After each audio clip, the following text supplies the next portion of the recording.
আসসালামু আলাইকুম দর্শক, কুকিং হাউস অব দীপ্তির পক্ষ থেকে সবাইকে পবিত্র মাহে রমজানের শুভেচ্ছা জানাচ্ছি।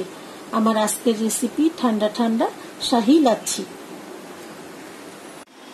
প্রথমে আমি লিকুইড দুধটাকে একটু জাল করে নেব। চুলায় একটা প্যান বসিয়ে আমি 1 লিটার দুধ দিয়ে নিয়েছি। এখন এই দুধটাকে একটু জাল করে নেব। একটু ঘন হলেই আমি নামিয়ে ফেলব। দুধে বলক চলে এসেছে। এখন দিয়ে দিচ্ছি 3টা এলাচ আর 2টা দারচিনি, আর দিয়ে দিচ্ছি আধা কাপ চিনি। চিনিটা আপনারা আপনাদের পছন্দ মতো দিবেন।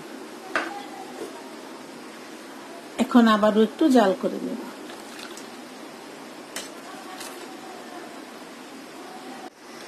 দুধটা আমি আরো জাল করে নিয়েছি। এখন এই দুধের মধ্যে আমি দিয়ে দিব 1 চিমটি জর্দার রং, একটু নরমাল পানি দিয়ে গুলিয়ে নিয়েছি। এখন এটা দিয়ে দিব। আপনাদের হাতের কাছে যদি জাফরান থাকে তাহলে জাফরান দিয়ে দিবেন। এখন এই জর্দার রংটা দিয়েও আমি আরো 3-4 মিনিট একটু জাল করে নিব।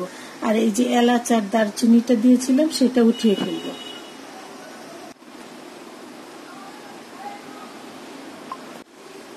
দুধটা জাল করা হয়ে গেছে। এখন আমি এই দুধটা চুলা থেকে নামিয়ে একদম ঠান্ডা করে নিব। আমি একটা বড় কাচের বাটি নিয়েছি। এখন এই বাটিতে দিয়ে দিচ্ছি আধা কাপ মিষ্টি দই,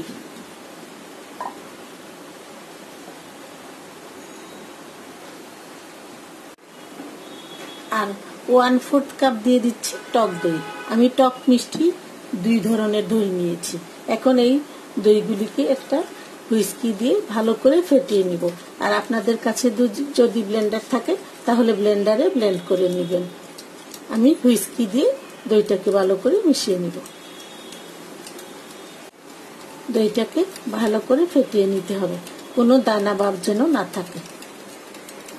একটা ক্রিমি ক্রিমি ভাব আসলেই বিট করা বন্ধ করে দিব।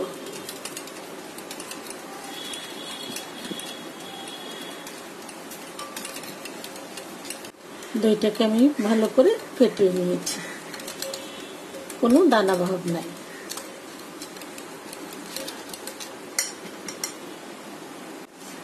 এখন এই দইয়ের সাথে আমি দিয়ে দিচ্ছি জাল করে রাখা ঠান্ডা দুধ।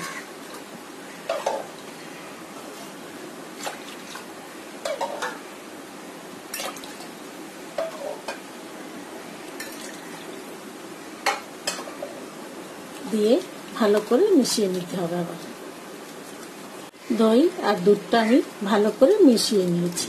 এখন এটার সাথে দিয়ে দিচ্ছি কিছু বরফ কুচি। বরফটা দিয়ে একটু মিশিয়ে নেব। এখন এটা আমি ঠান্ডা ঠান্ডা সার্ভ করব। লাচ্ছিটা আমি একটা জগে ঢেলে নিয়েছি। এখন আমি গ্লাসে সার্ভ করছি।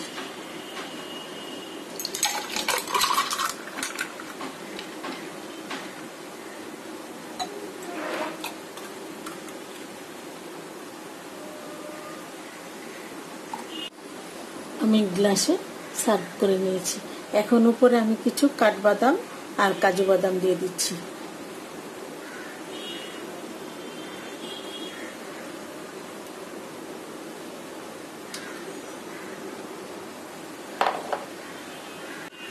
তৈরি হয়ে গেছে আমার ঠান্ডা ঠান্ডা শাহি লাচ্ছি।